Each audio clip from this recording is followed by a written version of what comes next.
Está começando o podcast Inteligência Jurídica, canal oficial do Machado Meyer Advogados, que atualiza você com nossa visão sobre as questões que impactam seus negócios.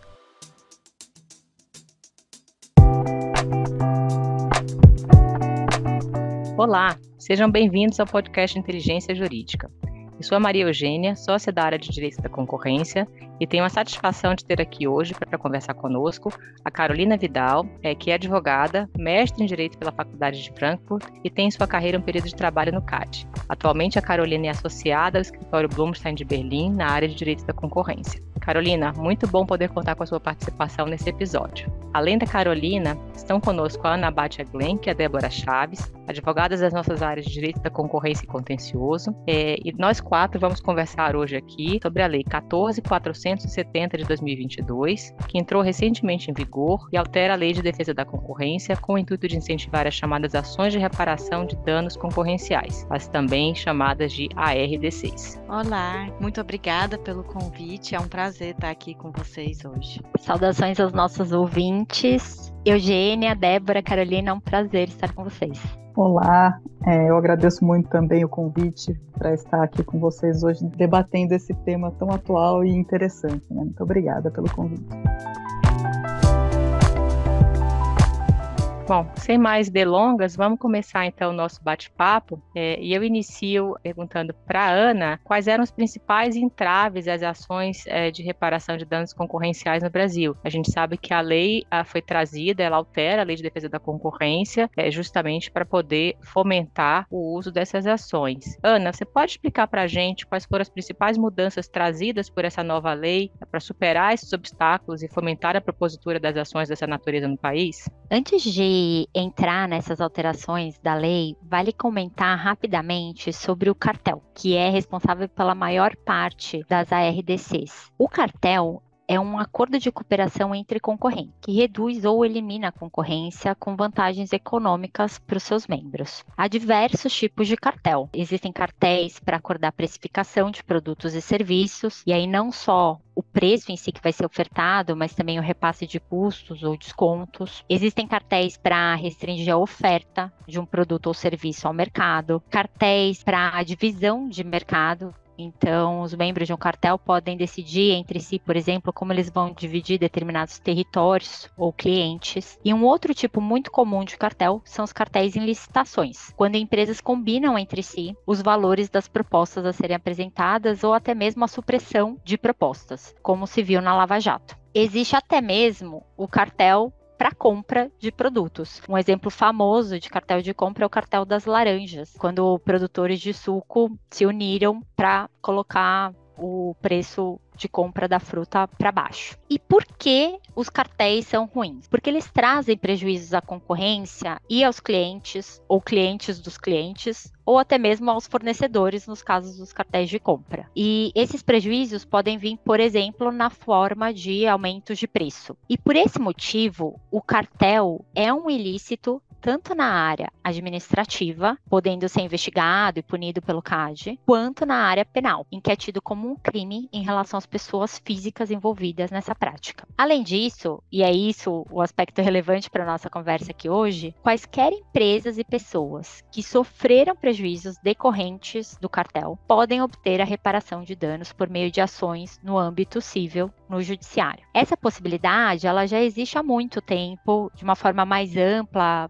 ela estava prevista no Código Civil e no caso específico da reparação de danos concorrenciais, ela também já estava prevista na Lei de Defesa da Concorrência. No entanto, esse tipo de ação ainda não ganhou tração no Brasil. O número de ações de reparação de danos ajuizadas é muito pequena em relação ao enorme volume de investigações e casos julgados pelo CAD. Então, se a gente olhar para os últimos 8, 9 anos, há cerca de 170 investigações envolvendo cartel e condutas comerciais uniformes que foram julgados pelo CAD com condenação. Mas esse número é muito menor quando a gente olha para as ações de reparação de danos. Então, feita essa introdução e essa contextualização sobre o cartel, vamos para os incentivos da Lei 14.470. Ela apresenta principalmente 5 incentivos para estimular esse tipo de ação. O primeiro deles é a reparação em dobro do dano. Então, por exemplo, se o autor da ação sofreu um prejuízo de 1 milhão, a reparação dele vai ser de 2 milhões. E isso é um pouco incomum no Brasil, onde a regra geral costuma ser a da reparação na medida exata do dano, né? E não em valor superior ao dano sofrido. Então, esse é um estímulo relevante para esse tipo de ação. O segundo incentivo é a responsabilidade solidária pela reparação do dano. O autor, ele pode obter a reparação de um dos membros do cartel e depois esse membro do cartel que teve que ser responsável pela reparação, ele vai ter direito de regresso sobre os demais membros do cartel. O terceiro ponto é a ausência de presunção de repasse. Repasse é um tema muito discutido nesse tipo de ação, porque é um argumento comum dos réus em ações de reparação de dano, alegar que o autor da ação não sofreu aquele dano naquela extensão, porque ele passou o prejuízo para o elo seguinte da cadeia. Então, a lei, ela confere o ônus de prova do repasse ao réu e não ao autor da ação, se isso for alegado pelo réu. O quarto ponto é uma definição mais clara do prazo prescricional para ingressar com esse tipo de ação, que passa a ser de 5 anos após a publicação da decisão do CAD condenando o cartel. E, por fim, um outro ponto é a decisão do CAD como apta a fundamentar a concessão de tutela de evidência, ou seja, o juiz poderia decidir liminarmente com base nessa decisão do CAD, o que é outro ponto relevante. Por fim, eu também acho que vale destacar, Maria Eugênia, que o legislador teve a preocupação de proteger os signatários dos acordos de leniência e TCCs. E por que isso, né? Muitas vezes, um cartel ele só vem à tona porque o CAD tem um programa de leniência que confere imunidade ao primeiro participante do cartel que denuncia e traz provas sobre a prática ao CAD. Ou seja, muitos cartéis sequer viriam a público se não fosse pelo signatário da leniência. Além disso, outros membros do cartel investigados podem firmar acordos com o CAD, os chamados TCCs, pagando contribuição com desconto em relação à multa que eles viriam a receber ao final da investigação. Então, para proteger a figura do signatário da leniência e de TCCs, a lei previu o seguinte: com relação aos danos, eles pagam apenas os danos pelos quais foram responsáveis e não danos em dobro. E, além disso, eles não respondem de forma solidária. Eles também só respondem pelos seus próprios danos. Então, acho que esses são os principais pontos dessa nova lei e eu acho que com eles a gente pode dar continuidade aqui para a nossa discussão. Carolina, diante dessas alterações aqui mencionadas pela Ana, como você avalia a nossa lei recente? Sabe que a Europa tem uma experiência assim, de muitos anos tentando aumentar o chamado private enforcement, que é justamente essa iniciativa dos prejudicados pelo cartel de obter a reparação do dano. Diante desse cenário de evolução do tema e da experiência nos países europeus, que reflexões você traz sobre a nossa nova lei? Exatamente, assim como essa iniciativa do legislador brasileiro, a União Europeia e os países membros vêm atualizando o arcabouço legal para fortalecer as ações de reparação. Eu acho que o grande marco nesse sentido foi a Diretiva da União Europeia de 2014, que estabeleceu normas materiais e processuais para facilitar ações dessa natureza nos países membros. Até 2018, todos os países já haviam incorporado a diretiva a seus sistemas nacionais, Então, a diretiva é um marco grande no enforcement privado da União Europeia e desde então se observa um crescimento vertiginoso das ações dessa natureza, Só a título exemplificativo, na Alemanha estima-se que hoje existam 650 casos em curso, Alguns aspectos gerais interessantes que eu acho que é interessante mencionar aqui é que a maioria das ações, como esperado, são ações follow-on, Existem as jurisdições que estão mais preparadas, estão mais maduras para lidar com esse tipo de ação e hoje são a Alemanha, a Holanda e o Reino Unido antes do Brexit, E são jurisdições que já têm um histórico grande de atuação e que as cortes se especializaram para tratar dessas matérias, que são altamente complexas. E também trazendo um pouco o foco da Alemanha, as estatísticas mostram que as taxas de sucesso dos demandantes são altas, Quando o demandante é um comprador direto, a taxa de êxito estimada na Alemanha é de 78% dos casos. Essa taxa de êxito, ela reduz um pouco no caso de compradores indiretos, mas ela ainda assim, porque eu acho que é mais difícil você comprovar a causalidade, né, a relação entre a infração e o seu dano específico e quantificar os danos quando você é um comprador indireto, mas ainda assim a taxa de êxito é considerada elevada em 64% dos casos, né? Eu acho que o atual arcabouço normativo europeu tem semelhanças em relação ao brasileiro, mas também acho que o legislador brasileiro adotou algumas medidas que podem ser mais interessantes para garantir um equilíbrio entre o enforcement público e o privado, né? Eu acho que o ponto de maior destaque aqui é a questão da reparação em dobro, né? Diferentemente do Brasil, que agora prevê a reparação punitiva, né, por meio da indenização em dobro, a União Europeia optou pelo princípio da compensação integral e excluiu expressamente a reparação superior ao dano causado, né? Além disso, não há benefícios relevantes para signatários de acordos de leniência ou TCC, né? Eles continuam responsáveis pela indenização integral nos pedidos de indenização e são solidariamente responsáveis pelos danos causados por outros participantes do cartel que não colaboraram com as autoridades, né? Então existe um grande debate hoje no âmbito da União Europeia de que essa abordagem tem um impacto negativo para o enforcement público, já que quem colabora com a autoridade pode acabar se expondo a um risco de reparação privada que é desproporcional aos benefícios ou imunidade obtida ao colaborar, ao cooperar com as autoridades, né? É um debate aí em evidência e ainda se discute muito sobre a viabilidade de uma isenção total ou quase total para esses beneficiários, né? Então, eu acho que é bem interessante essa iniciativa do Brasil e eu acho que isso pode garantir, preservar melhor, né, esse equilíbrio. E um segundo ponto, questão da prescrição, né, que a legislação brasileira ela foi muito mais concreta em termos de estabelecer a partir de que momento começa a contagem do prazo prescricional. Isso é algo, na legislação, a diretiva mencionou um prazo prescricional de 5 anos, mas o início da contagem ele não é tão categórico quanto a legislação brasileira prevê, né? E isso tem dado muita margem para contestação judicial. Eu acho que tem vários outros pontos interessantes que a gente pode discutir mais à frente, mas esses são os 2 pontos principais que eu acho interessante começar o diálogo. Carolina, muito obrigada por essa visão. Esse é um ponto muito importante, eu acho, da nossa legislação diante da experiência estrangeira. Buscar um equilíbrio entre o enforcement público, que sem sombra de dúvida foi objeto de uma evolução muito grande no Brasil. A gente tem um regime de investigação e punição a cartéis que eu acredito, admirado no mundo todo, né? Entre as jurisdições semelhantes ao Brasil, a gente é bastante avançado nesse sentido. E estamos atrás de algumas jurisdições no private enforcement. Vamos torcer aqui para que a lei traga, de fato, o crescimento do volume dessas ações, sem perder, obviamente, o incentivo para que as empresas busquem o CAD, delatem cartéis e haja a punição por parte da administração pública.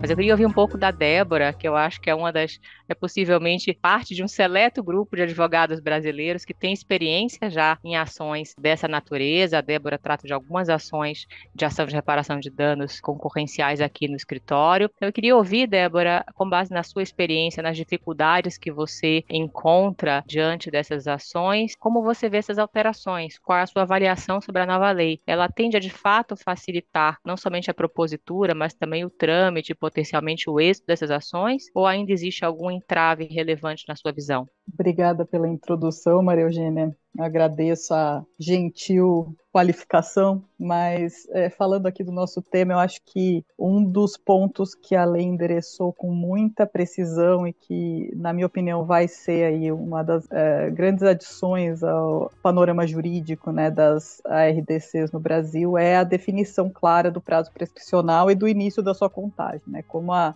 Carolina bem colocou, é que isso segue sendo um problema na legislação da União Europeia, que eu acredito é que a entrada em vigor da lei nesse aspecto do prazo prescricional aí elimina algumas dúvidas importantes que certamente refletiam aí na ausência ou na dificuldade para o ajuizamento das ARDCs no Brasil. E aqui é preciso reconhecer, né, que o legislador ele tomou um cuidado em compatibilizar os prazos aí da lei, né, da nova lei do CAD de 5 anos, a contar da ciência inequívoca do ato ato ilícito, que também foi qualificada pela lei com a publicação do julgamento final do processo administrativo do CAD, com o prazo aplicado hoje para as ações civis públicas, né, para o ajuizamento de ações civis públicas, reconhecendo e prestigiando a ação civil pública como um dos mecanismos processuais importantes para a defesa, né, dos prejudicados e dos potenciais afetados por atos anticoncorrenciais. Você eliminando, né,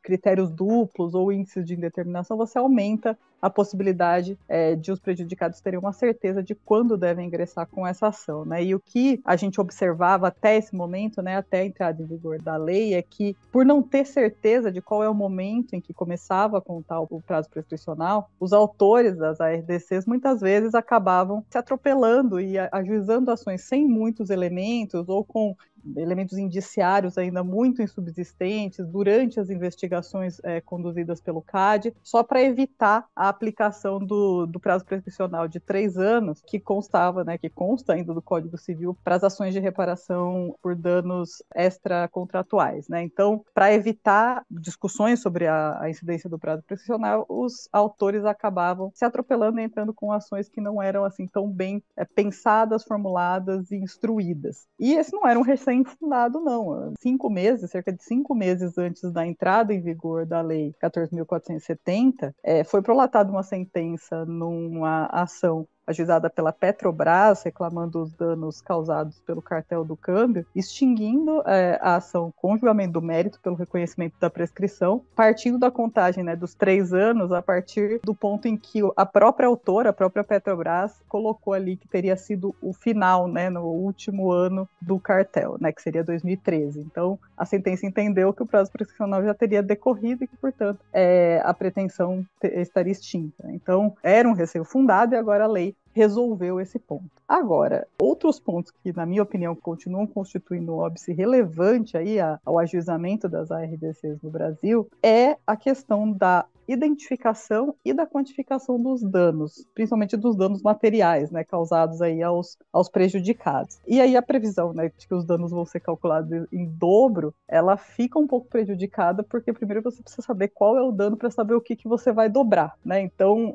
a quantificação do dano me parece que é algo bastante relevante para a aplicação da lei como um todo, né, na prática, para que os incentivos funcionem. Essa questão acaba tendo um certo reflexo também com relação aos benefícios que foram conferidos aí ao leniente, porque também na questão da individualização do dano, é importante, né, você saber qual é o dano, antes para você saber o que você vai individualizar e que você vai limitar a indenização a somente os danos causados, né, por aquele agente específico do cartel, sem a solidariedade, né? Então, a questão da quantificação e do cálculo, né, dos danos no âmbito das ARDCs ainda, na minha opinião, constitui um óbice relevante aí ao ajuizamento e à qualificação, né, dessas ações, e que a lei, infelizmente, até esse momento, não foi capaz de resolver. E a nossa jurisprudência, né, até por falta de massa crítica, né, para criar parâmetros, também ainda não endereçou de uma forma satisfatória. Então, por hora, eu acho que foram esses os pontos que eu consegui observar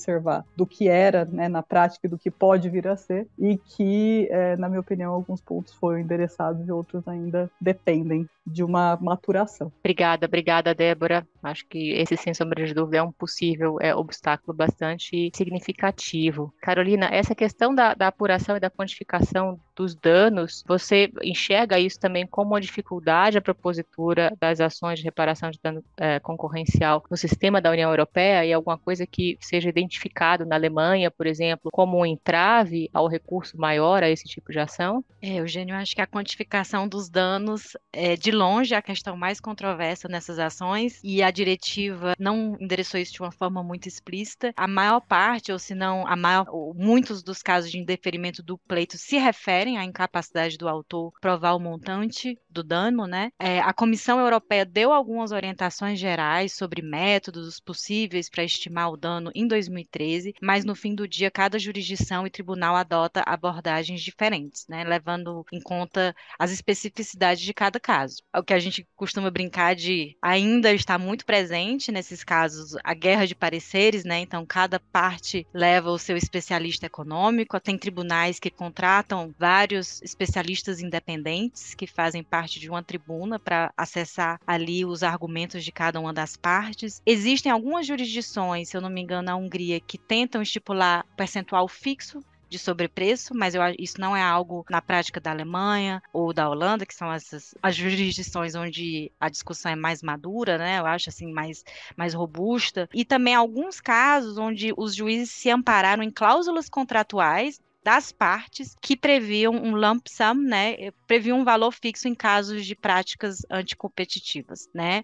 Dada essa dificuldade, muitos tribunais na Alemanha, eles frequentemente não se pronunciavam sobre o quantum de danos e se restringiam a tomar as decisões preliminares sobre o mérito. Então, os julgados declaratórios, né, de que havia uma relação de causalidade, mas deixava a quantificação para um momento posterior, né.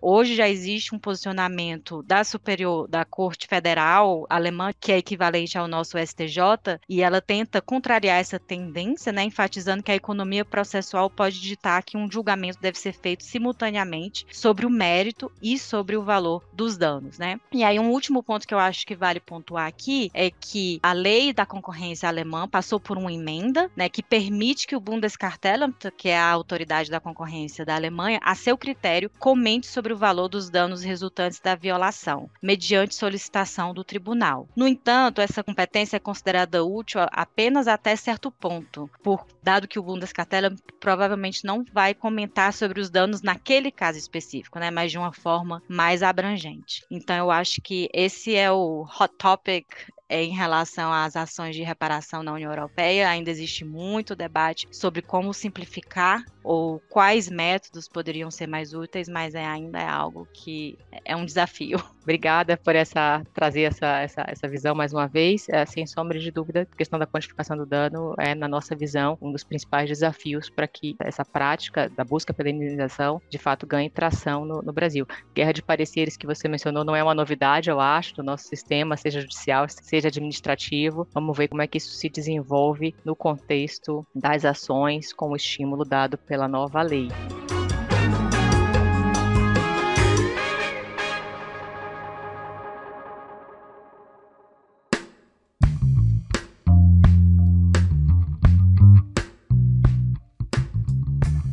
Queria mais uma vez agradecer muito a sua participação aqui hoje conosco, trazendo essa perspectiva internacional, que é muito importante diante do nosso cenário a novo, né? Se desenrola aqui uma boa perspectiva para essas ações no Brasil. Muito bom saber de você como é que essa coisa se desenvolveu lá fora. Agradeço muito também a Ana Bate e a Débora pela participação. Eu que agradeço mais uma vez pelo convite. Foi um excelente debate. Espero aí que a gente possa dialogar mais sobre esse assunto que é tão interessante aí no futuro próximo e que tenha muito mais subsídios aí de ações de reparação no Brasil. Ver como é que o tema vai se desenvolver nos próximos anos. Obrigada pelo convite. Espero que da próxima vez a gente possa trazer mais exemplos práticos, né, do funcionamento da lei.